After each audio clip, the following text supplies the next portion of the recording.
సీకట్ల సీతుల్లా బతుకుతున్నాం ఈ చిన్న గుడిసెలలో. కంటోలు బియ్యమే తింటూ ఉన్నాం మన ఏళ్ళలేదోరయ్యో. కష్టాల్లో తోడున్న అందరికీ నా ఒళ్ళని కనిపిస్తలేనమ్మ కొందరికి కష్టాల్లో నేనున్నని.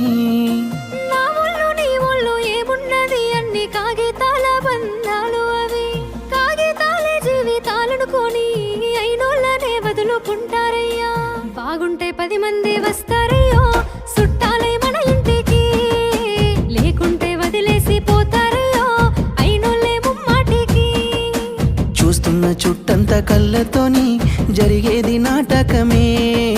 నా ఒళ్ళు మా ఒళ్ళు అనిపించేది చేత చెల్లేటి కాగితమే.